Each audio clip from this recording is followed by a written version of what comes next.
Hello everyone, good morning সকলে কেমন আছো?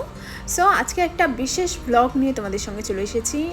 আজকে আমরা চলে যাব তারাপীঠে কাকুকে নিয়ে। কাকু এর আগে কখনো যায়নি, তাই জন্য আমরা ভাবলাম কাকুকে নিয়ে তারাপীঠ যাব এবং তারাপীঠ কিভাবে যেতে হয় এবং তারাপীঠে কয়টা জায়গা রয়েছে, কি কি দেখার আছে, সেই সব কিছুই কিন্তু আজকে আমি তোমাদের সঙ্গে শেয়ার করতে চলেছি।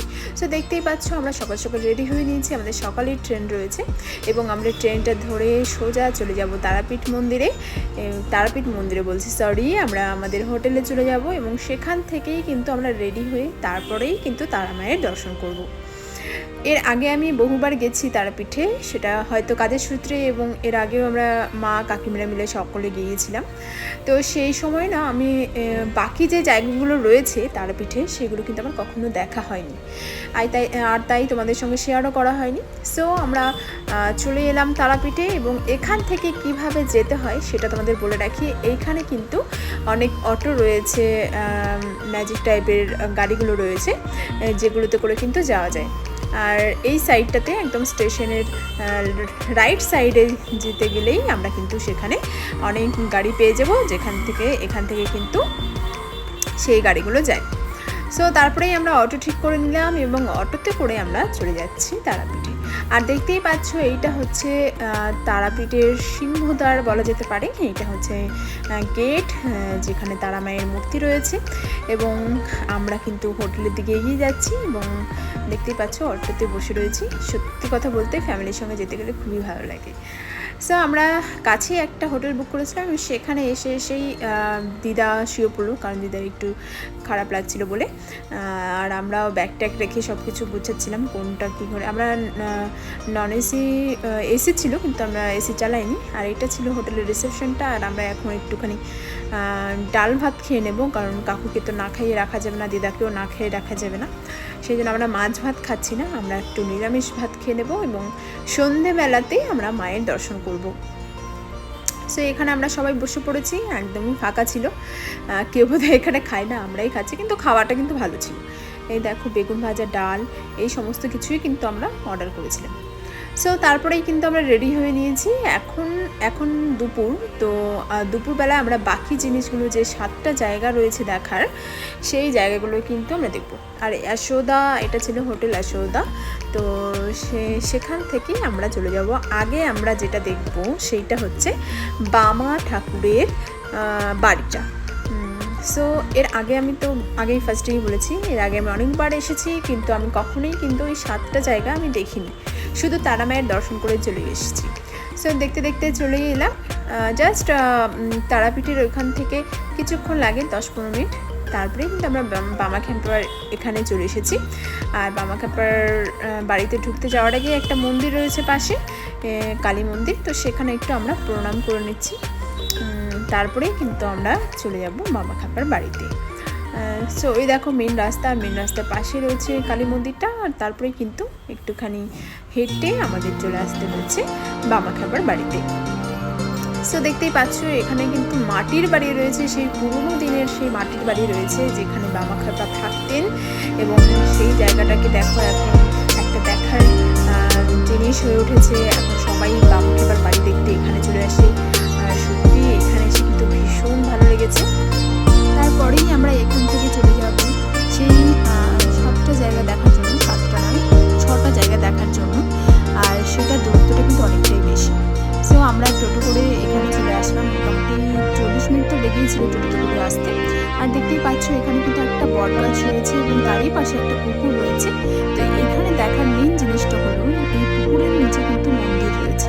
আর ওই যে পুকুরের মাঝখানে ফুল দেখতে পাচ্ছ হলুদ কালারের, ওইটাই হচ্ছে সেই মন্দিরের চূড়টা। এই জায়গাটার নাম হলো বাঁকারায়ের অন্তর্ধান স্থল হাটপাড়া আশ্রম। তো এখানেই অনেক মানুষ এসেছে আমাদের মতো দেখতে। এবং তারপরেই চলে যাচ্ছি আমরা চৈতন্য সরস্বতীর একটা জায়গায়, চৈতন্যদেবের জায়গাটা। তো এখানে দেখতে পাচ্ছ মন্দিরটা এরকম। আর তার যে ঠাকুরটা, এখানে একটা ছোট্ট স্পন্দ রয়েছে। আর এখানে দেখতেই পাচ্ছ কিন্তু ভোগও বিক্রি করা হয়। এবং এইখানে কিন্তু রয়েছে এই আশ্রম। তো এইটা হচ্ছে আরেক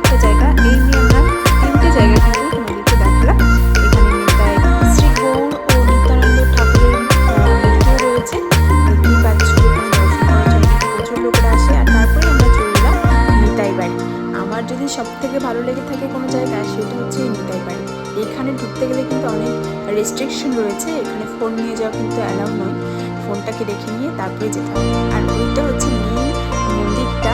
তো ওখানে ভেতরটা এতটাই সুন্দর যে কী বলবো, ওখানে গেলে মনটা এতটা শান্ত হয়ে যায়, খুবই ভালো লাগে। তো সত্যি বলতে এটা আমার একটা ফেভারিট জায়গা।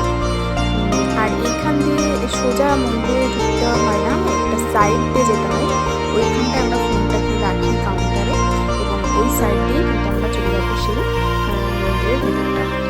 সো ওইটা দেখার পর মিঠাইবাড়ি দেখার পর আমরা চলে এলাম এখানে ইস্কন মন্দির রয়েছে, সেই ইস্কন মন্দিরে আমরা চলে এলাম। এবং এই ইস্কন মন্দিরের ভেতরটাও এতটা সুন্দর, এখানে সবাই রয়েছে যারা হচ্ছে মানে অনেকেই দর্শনার্থীরা এসেছে যারা দেখার জন্য এসেছে, এবং এখানে গীতা পাঠ করা হয় এবং গীতা বিক্রিও করা হয়।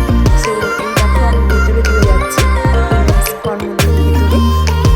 তো এই ভেতরটাও খুব সুন্দর ছিল, মানে এখানে একটা কথাই বলবো যে তারাপীঠ গেলে সত্যি কথা বলতে খুবই ভালো লাগে, মনটা এত শান্ত হয়ে যায়, এটাই আমি বারবার বলছি। সো তারপর আমরা ইস্কন মন্দির দর্শন করার পর আমরা চলে এলাম আরেকটা মন্দিরে, এবং এর ভেতর দিয়ে দুটো মন্দির দর্শন করা যায়।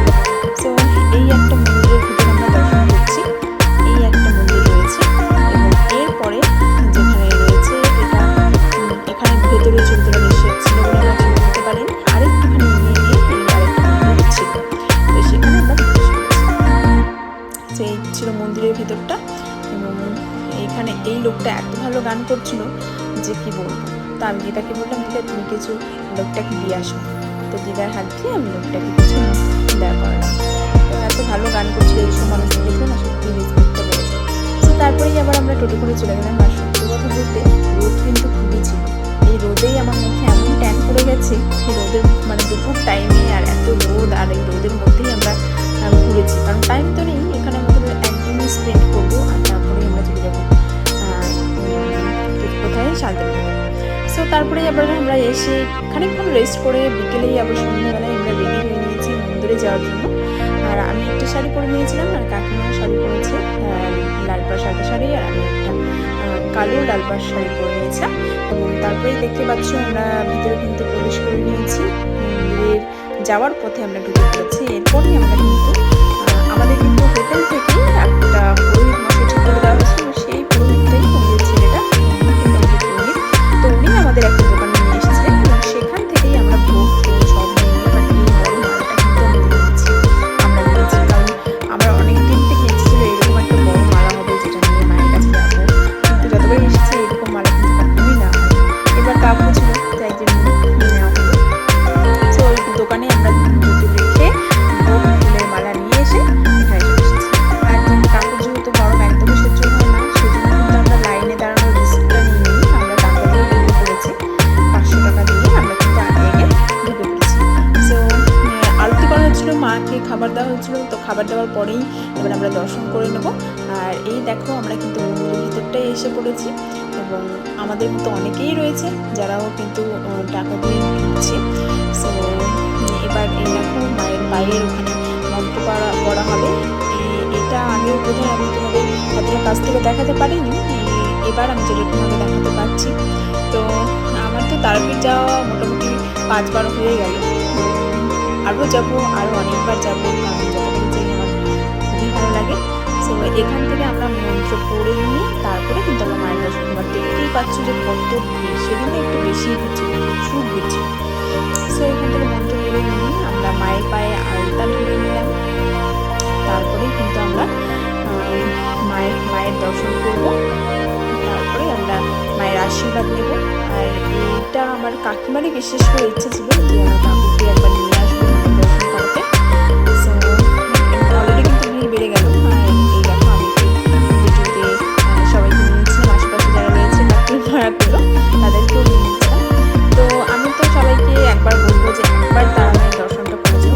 সো আমরা দর্শন করার পর বেরিয়ে এলাম, কারণ মায়ের মুখে বারণ করেছিল, তারপরে আমরা এখানে বেরিয়ে পড়েছি। আর আমরা বেশি ওয়েট করবো না, আজকের ভিড়টা তোমাদের দেখিয়ে দিলাম। আর এইটা ছিল ঘাট, এখানে